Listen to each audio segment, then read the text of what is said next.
Here, 23 is the fourth rusher. You'll see they run a little bit of a line movement here. So this is something they'll also do where they'll slant, they'll do stuff with their line to make it a little more predictable about where the back's gonna, or sorry, where the quarterback's gonna escape to. Okay, and that's a whole other clinic in itself. But you'll see here, they actually are all slanting to this side, right? Really forcing the quarterback out to the field. And then 23 knows that's where the quarterback's going to escape to.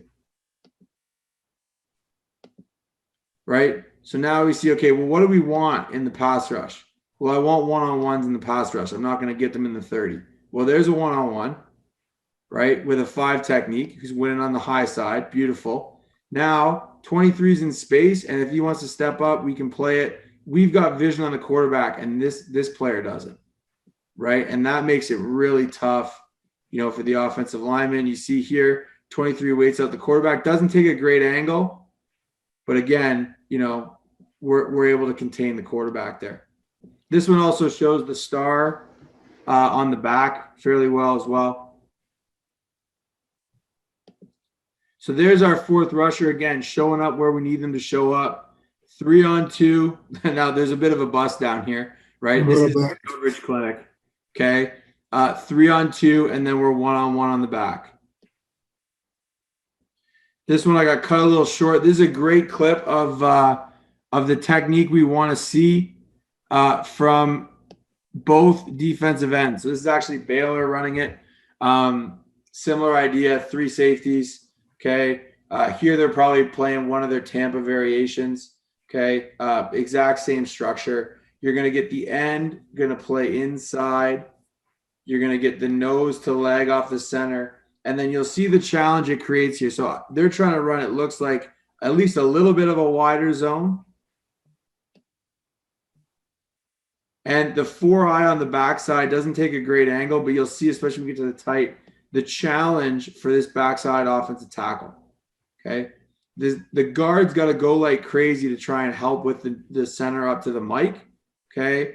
And that creates a great opportunity for this 4-eye to get in the backfield and make this play. Quarterback pulls it.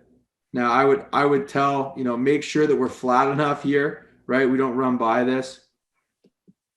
Quarterback pulls it, and our outside backer has the quarterback. Again, we'll get into, you know, if you're getting more downfield RPOs and you don't want this player in the fit at all.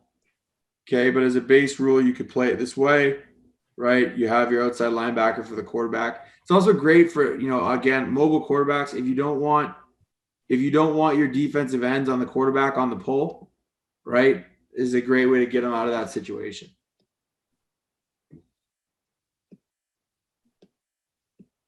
Here, Baylor does it a little differently with the nose and the mic. I've heard this called a lead, where they actually stunt the nose one way. If these two are looking at, you know, hey, we're going to work really hard to try and reach this nose, but you can stunt the nose the other way, and sometimes you get the mic in the backside. But watch number 9 here. Play the B gap to the field. You'll see number 2, play the C gap from depth. If this ball gets given, 93 should eat it for lunch. 38 has a quarterback.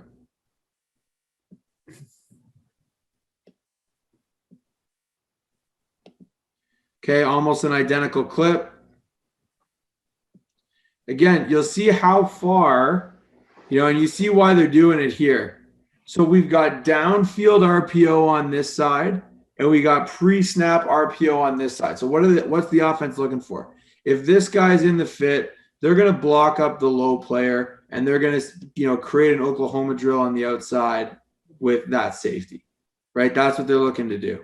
So we get 3-on-2. There's no way the quarterback's throwing that, right? Well, now looking at the backside, running zone read. Looks like these receivers are just blocking on the backside if it gets pulled. Well, now you got two low players, right? You got your wall player and your flat player, and this guy's already out of the box. So he can just sit and hang and then play the quarterback.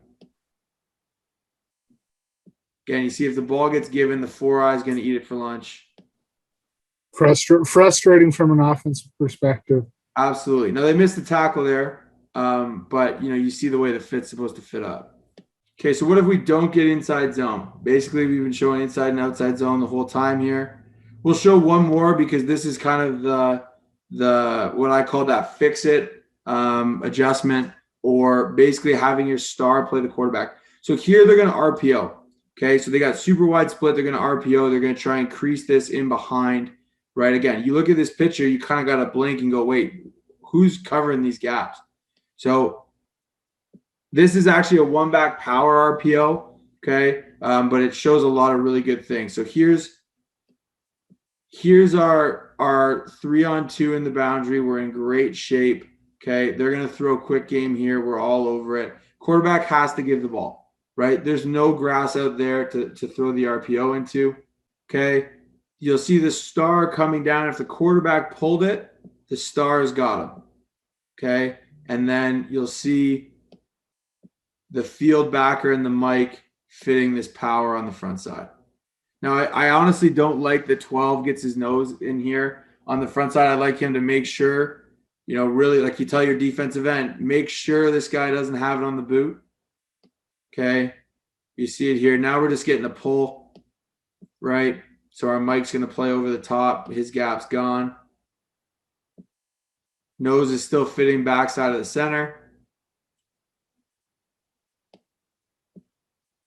The puller ends up inside here, so 23 should go inside of it, 50 should go outside of it, and then the field backer should fit in on the edge. Shows up right there. Again, a little hair late. I'd like him there a little earlier, and I'd honestly like him there a little later, okay? But he's away from the fit. He should be able to get there a little bit earlier. The other big thing people are doing is they're trying to, get a lot of pullers against this stuff because you can get some angles on the down guys, and it becomes a little harder. But here's a good example of how they fit counter.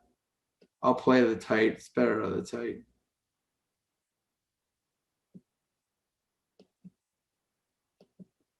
So if they're going to pull two players, you got to get the star involved. Okay. And this is, if you get a team that's going to run spread counter against this, you probably need to be able to fit it this way, or somebody's got a two gap. Okay. But we're going to get this 5 technique is getting a puller. They've got to chase the B gap. This thing has to cut back. Now, obviously, that's what the pullers are going. Okay. But if this cannot get vertical, we got to try our best to play inside of this and let this player play the C gap. Now here, he runs over the top. If you want to do it that way, you could as well. To me, it's a long way to go. I would rather tell this end, hey, if this guy pulls, go with him. Make this back block really hard for who's ever blocking back.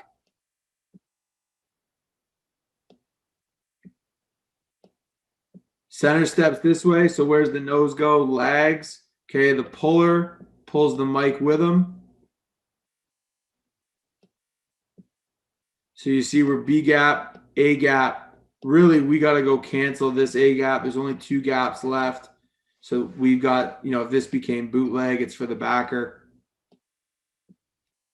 And then the way this should fit up is we're going to set the edge from depth. We're going to spill this second puller, and the star is going to fit the counter. Which is basically how it fits up here. We get the same deal here.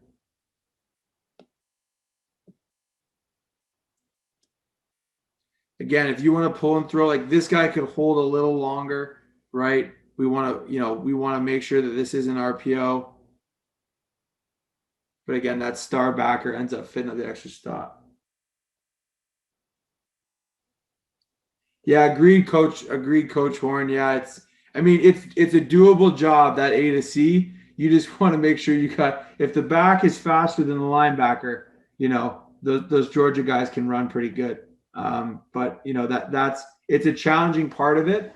But if your Mike is your best player in high school, right? Like that can be, a strength in some ways too, I guess. So for me, I'd prefer to not have to play A to C.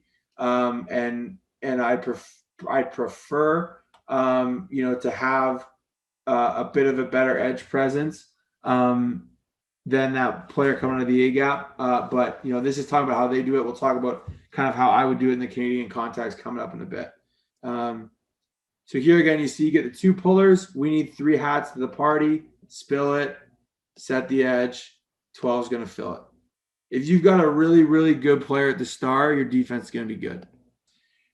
Here we go. This is 3x1. Okay, 3x1. So this is 3x1 with the corner playing trap. So I'll show the 2 versions here of how they defend 3x1. So the ball's going into the boundary. Okay, we see our 4-on-3 here. Great, we're good. We're going to hang on the RPO. Okay, here, this guy's totally out of the fit. We've got our Mike and our boundary backer, and then the corner is going to be the edge fitter. Now, again, you know, for my friends watching in Ontario or anyone watching in Canada, we might have to do that with the halfback, or, you know, we might not be able to do that in general because the field's so big, but it is something that they do. So you see it looks a little bit different here. Here's the Mike. Here's the boundary backer. Because they're saying the corner is going to be the C-gap player, the boundary backer can play the A-gap away from the back, still going to heavy 5. The Mike becomes your quarterback player, and your corner becomes your edge fitter. And this is the way, from what I understand, it's supposed to be played, because you don't want to have to obviously have your corner and run support. So you're going to play tight. Here's your field backer. There's your 4-on-3.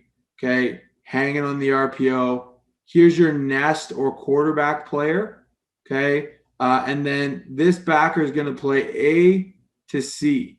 And if you watched our show with Robbie Smith a couple weeks ago, he talked about a rodent stunt where the end would go C to A. Here, that middle linebacker is going to go A to C. So we might expect some late help from the corner, and this is tough, or the safety, depending on, you know, how you want to fit it, what coverage you're playing. But you're going to watch here, this linebacker, once the ball declares past the A gap, he's going to run over the top and become the C gap player. So he's playing the A gap. The A gap's gone, bang, over the top. Safety shows up first, but still in position to make that tackle. Now, if you're really getting RPO'd, this is worth it. If you're not getting full field RPO'd, you know, Coach Adrian talking about this would be the last thing I try and teach somebody who's new to football. Okay, this is definitely a challenge, but basically leg, B gap, quarterback player, and then your backer away from the running back is going to go A to C.